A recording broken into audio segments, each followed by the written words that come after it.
Alors la question, les États-Unis ont-ils vraiment utilisé le pouvoir de s'endetter sans fin pour tout acheter? Eh bien la réponse, je suis désolé, c'est oui.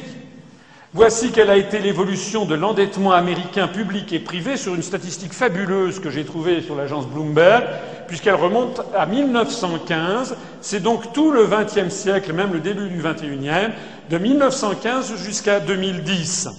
Et vous voyez donc que nous avons eu ici une espèce de gonflement inimaginable de la dette en 1929, c'était l'ensemble de la dette, tous secteurs confondus, notamment public et privé, notamment les consommateurs. On ne parle pas seulement que de la dette publique. Et puis ensuite, on a eu, à partir de 1944, vous voyez ici cette grande stabilité, c'était justement les effets de Bretton Woods. C'était les effets, justement, de ne pas pouvoir développer la dette autant qu'on le voulait. Et puis, à partir de 1971 et de Bretton Woods, quelques années de latence, et puis une envolée de la création de dettes aux États-Unis. Il faut bien voir que le total de l'endettement public et privé a dépassé 400% du PNB en 2009, dépassé sans doute 500% en 2011. Et je rappelle que ce pourcentage est donc très largement supérieur à celui qui avait été atteint lors de la grande crise des années 30. Et je rappelle aussi que en France, l'endettement public, on focalise toujours sur l'endettement public. Je vous ai expliqué d'où il vient, c'est-à-dire essentiellement de taux de paiement d'intérêt indus que l'on s'est obligé à verser à des banques privées pour faire le même boulot que ce que faisait gratis la Banque de France. Mais sinon, la France est un pays très peu endetté, puisque, au total, l'endettement public et privé de tous les acteurs en France, c'est-à-dire à la fois l'endettement de l'État, des collectivités publiques d'une part, des entreprises d'autre part, et des particuliers enfin, atteint 150% du PNB. Ça veut dire quoi tout ça? Ça veut dire que la France est beaucoup, beaucoup moins endettée que les États-Unis. Et pourtant, et donc que la facilité dollar a transformé les États-Unis en une économie d'hyper-endettement. C'est pas la France qui est en faillite, ce sont les États-Unis. D'ailleurs, je faisais cette planche, je la présentais il y a déjà 6 ou 7 ans, dans d'autres cénacles, devant des chefs d'entreprise qui considéraient que j'étais un peu excessif. La suite des événements m'a donné raison. Maintenant, plus personne ne nie, mais rappelez-vous, il y a 4 ou 5 ans, on nous donnait les États-Unis en monnaie. Maintenant, plus personne ne nie ceci. Et justement, pourquoi n'a-t-on pas cessé de nous dire que la France était en faillite et qu'il fallait prendre modèle sur les Américains? C'était le rapport de Camdessus, Michel Camdessus de novembre 2004, le rapport Pébreau de décembre 2005, L'expansion, la France en faillite, tous ces livres qui sont sortis de Rémi Godot, La France en faillite, 1000 milliards, tous ces livres, toute cette promotion médiatique qui a visé à faire croire aux Français que leur pays était le dernier des derniers. Et quelle était la conséquence de tout ça? Quelle a été la conséquence? Et quelle est la conséquence que l'on applique actuellement au Portugal? Je vous le disais tout à l'heure, vous savez que le plan de sauvetage, entre guillemets, du Portugal consiste à exiger des Portugais qu'ils vendent leur patrimoine public. Mais c'est pareil en France. Si on nous a fait croire ça, c'est parce que des appétits puissants ont intérêt à nous le faire croire. Si on a fait ça, c'est tout simplement pour nous forcer à vendre notre patrimoine. C'est pour ça que la France est au pillage comme les Portugais. Ici, vous avez un aspirateur américain qui fonctionne sur une monnaie de singe qui est le dollar, et on explique aux Français, qui sont pourtant beaucoup moins endettés, qu'ils sont super endettés. Alors, je vais prendre un exemple, monsieur. Vous trouvez, moi je connais une vieille dame, et ça c'est un exemple vrai, une très vieille dame, elle a 102 ou 103 ans, elle est propriétaire d'un manoir qui est à côté de Dinard, en Bretagne, qui est au bord de la mer, c'est un parc avec des arbres centenaires. Et elle a un accès direct à la plage. C'est quasiment une plage privée. Vous savez qu'il n'y a pas de plage privée en France, c'est interdit. Il y a notamment par les lois sur la protection du littoral. Mais de fait, de facto, comme on ne peut pas y avoir accès très difficilement par d'autres, c'est quasiment sa plage privée. Elle a 2 ou 3 hectares, des arbres centenaires et un manoir en granit de Bretagne. Et cette dame, elle voit passer régulièrement des agences immobilières les unes après les autres qui lui proposent. Elle a des Américains, elle a des Saoudiens, elle a des ci, elle a des ça, des princes arabes, des manias hongkongais, tout le monde veut lui acheter. Et il n'y a pas de limite. Le problème, c'est que cette dame, elle a 103 ans, c'est son truc, et elle ne veut pas le vendre. Elle est têtue comme une mule. Ah, c'est son droit, elle ne veut pas le vendre. Donc ça, c'est le dernier obstacle. Et comment pouvez-vous forcer à vendre quelqu'un qui ne veut pas vendre? Eh bien, les Américains, ils ont trouvé la solution. Il faut faire croire à la personne qu'elle est en faillite. Donc il faut aller voir la dame, qui évidemment à 103 ans, elle n'a plus tout à fait toutes ses facultés, quoique. Et il faudrait aller la voir en lui disant « Mais mamie, t'as pas payé ta taxe foncière. Et là, t'as vu, t'as un découvert à la banque, mais mamie, t'es très très en faillite. » Et si la mamie, elle a un peu perdu la tête, elle dit « Ah, mamie, qu'est-ce que je peux faire ?» Mamie, il n'y a pas d'autre solution que de vendre. Et si elle a un peu perdu la tête, elle va en effet vendre ce qu'elle ne voulait pas vendre, parce qu'on lui a fait croire qu'elle était vraiment en faillite. Mais c'est ça qui se passe. Hein. C'est ça qui se passe. Les Américains, qui sont 4 à 5 fois plus endettés, la société américaine, que la société française, mais qui détiennent tous les médias en France, forcent la France à vendre ses autoroutes, EDF, Gênes+, des tableaux de maître, des immeubles appartenant à l'État. Et qui est-ce qui rachète? Pas que. Il y a aussi des Chinois, des Indiens, etc. Mais essentiellement des fonds de pension américains, dont l'argent ne vient que d'une escroquerie générale. Hein? Donc ça, c'est quand même l'une des choses, enfin, c'est l'une des plus grandes escroqueries mondiales qui existent, c'est que nous sommes en train de vendre notre patrimoine à des représentants, à des émanations, à des sociétés émanant d'une société beaucoup plus endettée. Alors, il faut comprendre comment ça marche pour bien comprendre le mécanisme. Par exemple, vous avez American Funds, qui est un fonds de pension, celui de tous les pensionnés, de tous les fonctionnaires retraités de Californie.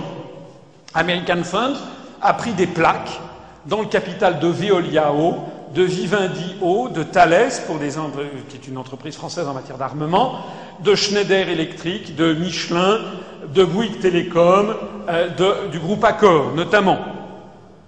Au passage, puisque American Funds doit détenir environ 20 à 25% de Bouygues, ce que je dis là ne sera jamais dit sur TF1. Ben oui, puisque TF1 est possédé par Bouygues. Donc au deuxième niveau, American Funds peut mettre son barrage. Hein. Ça se passe comme ça chez McDonald's. Hein. Il faut bien comprendre pourquoi est-ce que moi je suis barré de la télévision. Hein. Parce que ça, ce que je vous dis là, c'est d'une importance capitale, c'est le cas de le dire. C'est d'une importance capitale. Jamais Madame Le Pen, qui d'ailleurs n'y comprend rien, ne dira ça. Jamais. Jamais. C'est le deal. Hein. Monsieur Le Pen, pareil. Monsieur Mélenchon aussi fait des ronds dans l'eau, mais jamais. Monsieur Besancenot, Madame Laguillet, tous ces opposants d'opérette, jamais n'expliqueront ce qui se passe en réalité. Et en comment nous sommes en réalité siphonnés par les Américains. On va voir par exemple ce que ça donne en matière d'eau. En matière d'eau à Paris, voici l'évolution du prix de l'eau à Paris en francs. Jusqu'en 1986, c'était une gestion publique. Et puis on a considéré, à partir de 86-87, avec l'ineffable Chirac, et puis des grandes campagnes de presse, on nous a expliqué que c'était absolument ringard d'avoir une régie des eaux municipales. C'était vraiment le comble de la ringardise.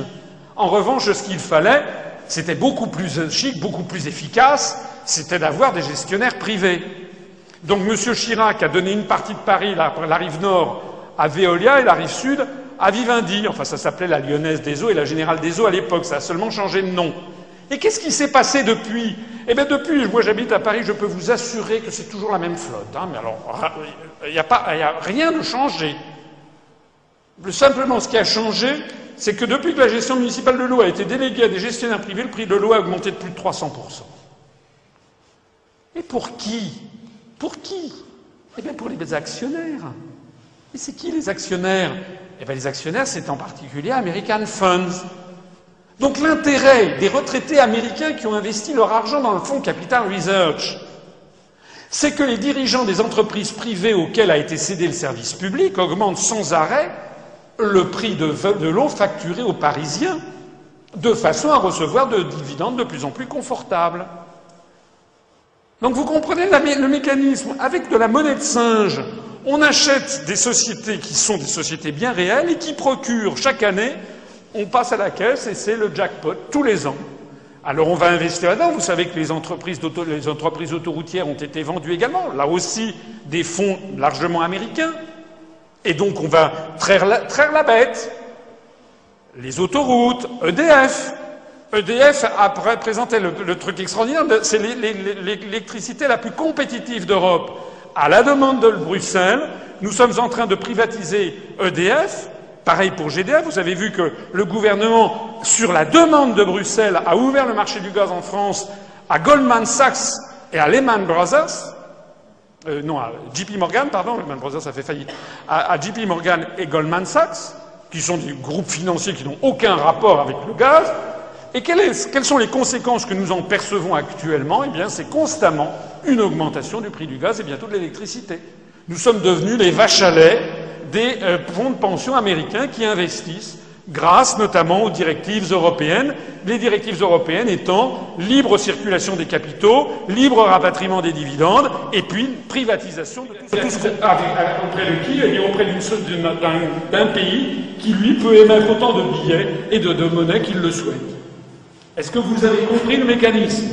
Est-ce que vous avez compris comment on est en train de se faire plumer, mais plumer de chez plumer, comme dirait mon fils? Au groupe endetté, la France vend son patrimoine national, ses services publics, lequel est souvent racheté par les Américains qui sont infiniment plus endettés que nous. De Gaulle avait tout compris. Un jour de 63, il avait dit à Perfit, en somme, nous payons les Américains pour qu'ils nous achètent. Ça se passe comme ça chez McDonald's. Pourquoi aucun journaliste, aucun ministre, aucun expert ne s'étonne-t-il de cette situation? Jamais. Tout simplement parce que les journalistes, ils sont employés par Bouygues, ou ils sont employés par Lagardère. Lagardère, au capital de Lagardère, qui détient Europe 1, qui détient les NMPP, qui détient le Parisien, qui détient Paris Match, 60% du capital de Lagardère sont détenus par des investisseurs internationaux. Alors pareil pour le Figaro détenu par Dassault, etc. Donc l'ensemble des médias français, des médias de masse, ont été investis par ça. Donc je rappelle que tout ceci se fait avec la complicité extrêmement active de la Commission et de l'Union européenne. C'est l'article 106 du traité sur le fonctionnement de l'Union européenne. Les entreprises chargées de la gestion de services d'intérêt économique général ou présentant le caractère d'un monopole fiscal sont soumises aux règles des traités, notamment aux règles de concurrence. Alors ça, les gestions de services d'intérêt économique général, c'est ce que les européistes ne veulent plus appeler services publics, parce que c'est un mot obscène, paraît-il. Donc on parle de services d'intérêt général. La Commission veille à l'application des dispositions du présent article et adresse en tant que de besoin les directives ou décisions appropriées aux États membres. Donc nous n'avons plus d'autre possibilité que de nous faire plumer. C'est donc la raison numéro 7 de sortir de l'Europe. Si nous voulons préserver nos services publics, préserver leur rôle de cohésion sociale et de justice sociale entre les citoyens, c'est très important pour les Français. Que ce soit la Poste, SNCF, EDF, GDF, alors il faut que la France dénonce juridiquement plusieurs articles des traités européens, notamment ceux sur la libre circulation des capitaux, dont j'ai déjà parlé, mais aussi l'article 106 du traité sur le fonctionnement de l'Union européenne.